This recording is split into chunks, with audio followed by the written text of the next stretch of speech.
Applause break number 2. But it was amazing when the Pope gathered all the cardinals in Rome and went, "Teesh." The only problem is he's dressed like Liberace's stunt double. Whoops! I have a solution, though. For problem priest, little thing of shock collar. If they go near a kid, it's like, you know, Timmy? Oh! Tommy, I think, no, look at me. Or the automated confessional, could be fun. If this is a venal sin, press 1.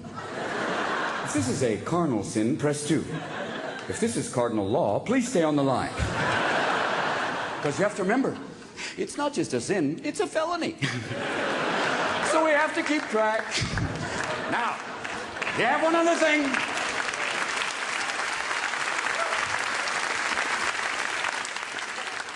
You now know, right now, that's up there, they're watching. Hi, Mr. Ashcroft. But we are now under the offices of Homeland Security.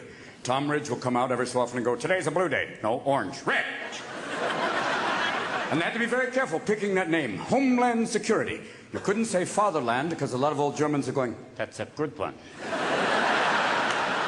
But Homeland Security, it sounds like Home Front Security, which was England during World War II. Old men with pitchforks and colostomy bags defending England.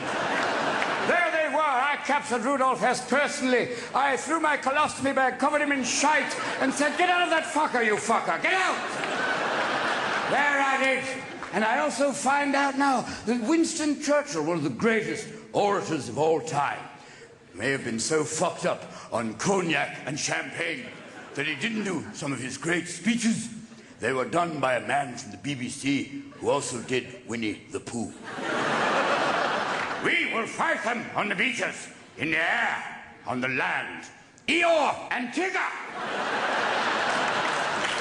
And he was fighting against Hitler, a man who recently a book declared was a homosexual, and I always thought this was a clue. That and the leather and the dancing. But we are now finding ourselves once again drawn to England during these troubled times. Tony Blair, a militant liberal. Over here, George W. Bush, compassionate conservative. I don't know what that is. Sounds kind of like a Volvo with a gun rack. But over here, Tony Blair, a man who must address the House of Commons, which is like Congress with a 2-drink minimum. Crazy place. I believe my worthy opponents. Oh, fuck off! Shite! Bullets, you bastard! Fuck you! Will someone remove Mrs. Thatcher from the chamber? There she goes. But it was Tony who said, "This heinous incident has brought us to the edge of oblivion, but our civilization shall endure." And there's poor W going, "Shit, I can't even spell that." Bang!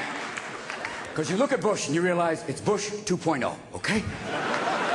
It's a beta release. He came with certain bugs in the software, all right?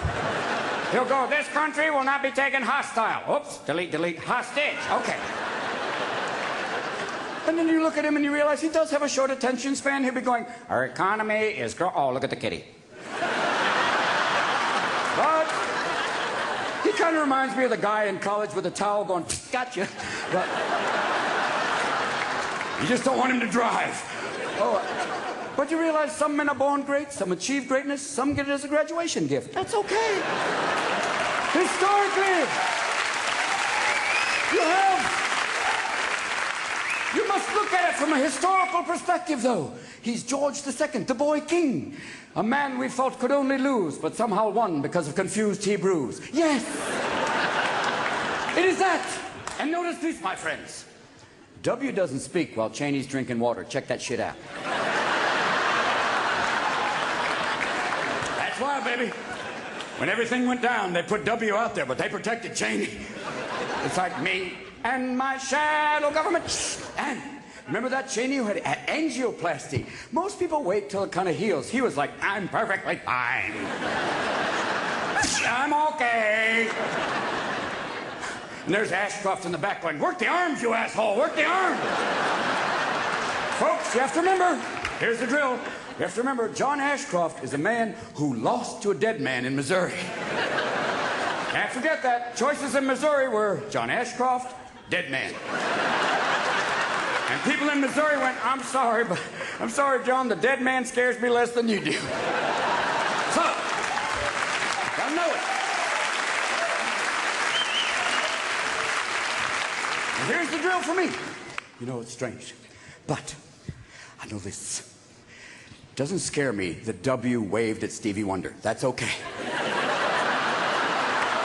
That's okay. Stevie's only been blind since birth. And there's W going, Stevie! Even Stevie Wonder's going, is that motherfucker waving at me? God damn! Does he think I'm looking for him? God damn! No.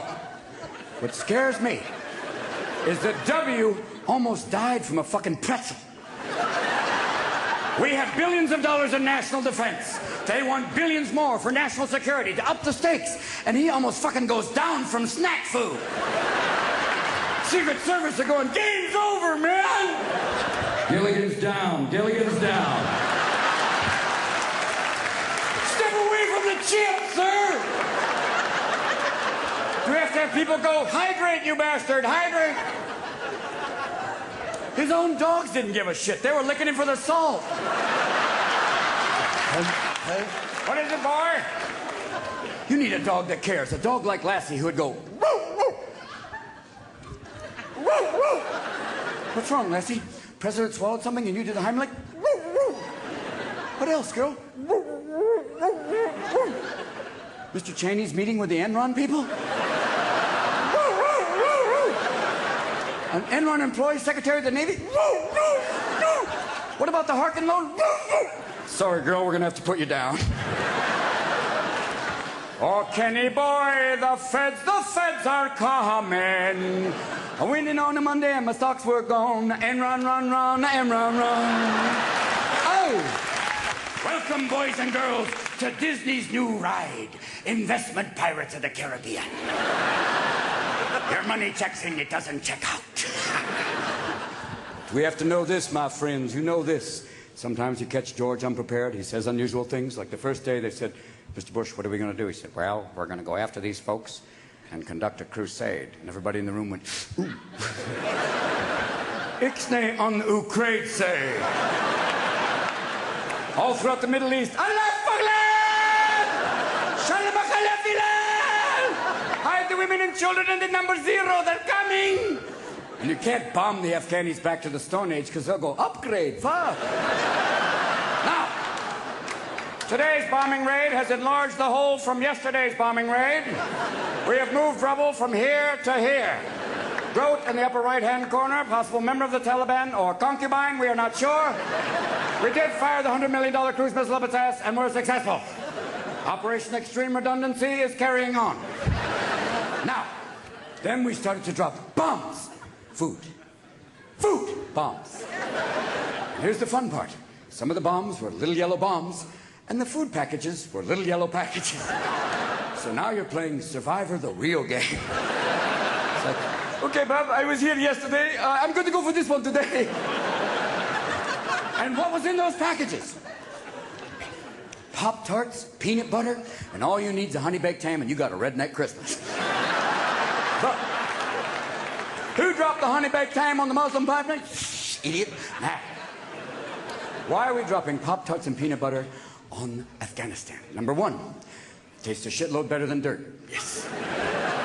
Number 2, and more importantly, very difficult to have a call to jihad with a mouthful of peanut butter.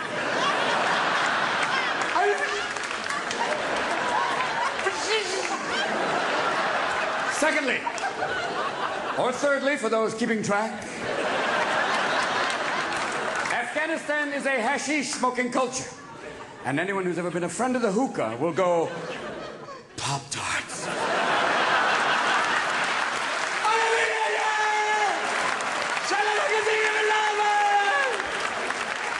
Yes, got milk. Because what are we trying to do? We're trying to win hearts and minds. How do we do that? Do we build a big amusement park called Muslim Mountain with Gaddafi Duck? No. Do we have a wet burqa contest? No. Do we play Cat Stevens records all day? Fuck off. I'm being followed by a moolah shadow. Fuck no. Drop Martha Stewart tapes? No. Do we have a children's show called Saudi Duty? No. What we must do is go the Greek way, the Lysistrata way. You gotta get a sister, you know what I'm saying? And you gotta get a sister from Brooklyn. Mm-hmm. You know what I mean? Uh-huh, girl, you know what I'm saying? One of those bitches you see on Jerry Springer going, Drop her ass in Kabul and she'll go, girl, you don't have to dress like a motherfucking beekeeper. Forget that. You don't have to be Casper's bitch. Forget all that.